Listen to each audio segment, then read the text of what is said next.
One of the greatest writers of the Orthodox tradition was Saint Basil the Great. His scriptures and writings were blessed with the Spirit of God. He resided in Asia Minor, where the monastic life was introduced by Eusebius of Sebastian. Basil was intrigued with the monastic teachings of his father and accepted many views of practice of monasticism, tonsure, vows, special services, particular clothing for monastics, and so forth. Hence, he organized a community of monastic life with his writing of certain laws. Among the many ascetical works of Saint Basil, two are the most significant in terms of regulating the life of monasticism. The Great Rules, Oreika ta Platus, and the Brief Rules, Oreika ta Pitomen. These rules regulated the life in the cenobitic monasteries. They extol the monastic life in common as the ideal Christian life, the life of perfection, while at the same time indicating the dangers of the solitary anchoretic life. Saint Basil's rules became the Magna Carta of monasticism, both in the East and in the West, throughout the monastic tradition. The tradition which was spread through the writing and teaching of Saint Basil gave great organized monastics who were under the amophorion of a local bishop. That way, the monasticism was an organized community under the supervision of the church. Till that time, such organization was not in vivid life.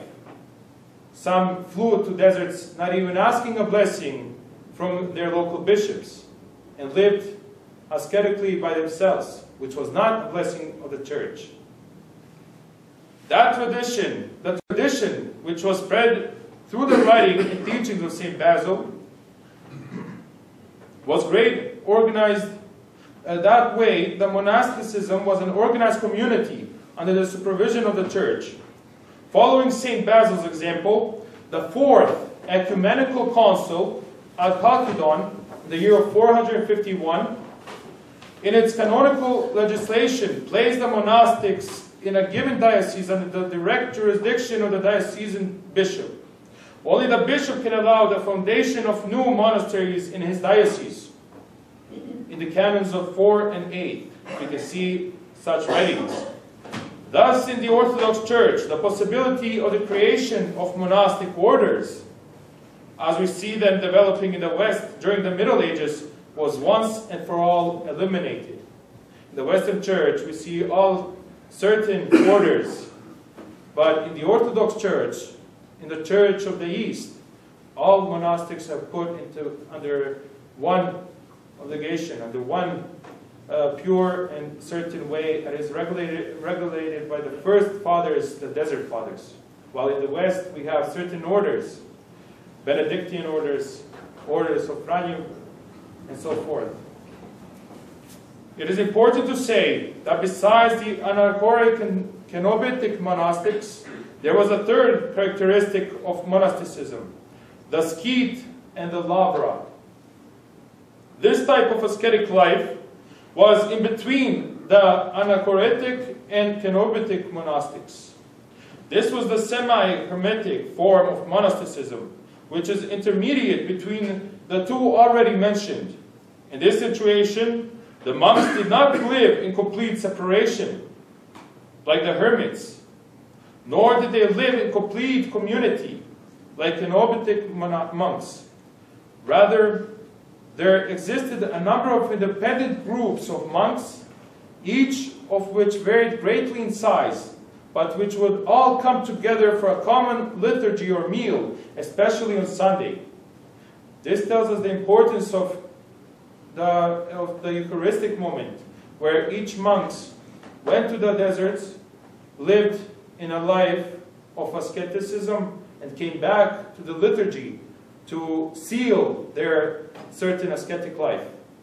The seal of life is in the Holy Eucharistic moment, in the moment where they took body, they took the holy body, the holy blood of Christ, and then they themselves become holy. We can remember from the life of Saint Mary of Egypt, there was a certain monastic life as such, when Zosima, the elder, went away from the monastery to work on his life in the parts of the desert, and they came back on Easter to the church to take the Holy Communion together with their brothers and sisters, with their brothers. The great centers of the semi-eremitic life of Egypt were Nitria and Cetyx, which by the end of the 4th century have produced many outstanding monks. Amon, the founder of Nitria, Macarius of Egypt, and Macarius of Alexandria, Evagrius of Pontius, and Arsenius the Great. The influence of monasticism was at large in the 4th, 5th, and the 6th century. In the great empire, especially in the great empire of Byzantium.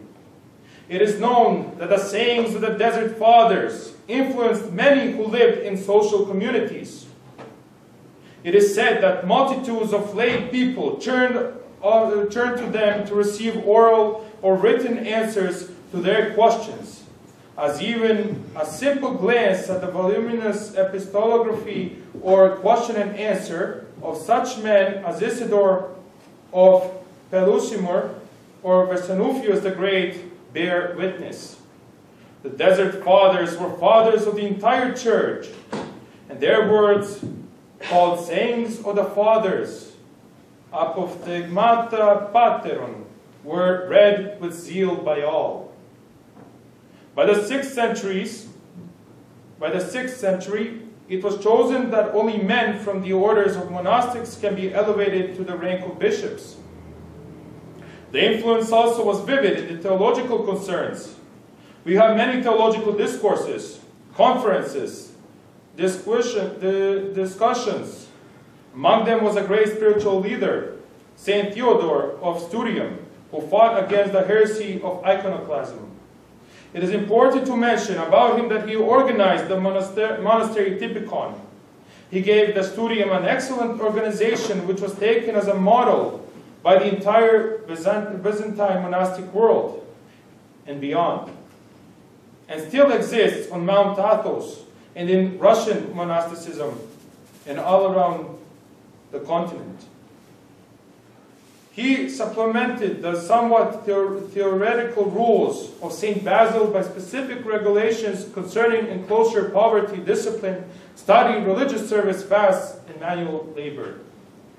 Another important character is St. John Climax, who was named Climacus for his renowned spiritual writing, Spiritual Climax or Ladder, Climax Pneumatiki, which is composed of 30 chapters, or how it is called by St. John, 30 steps, which lead to salvation.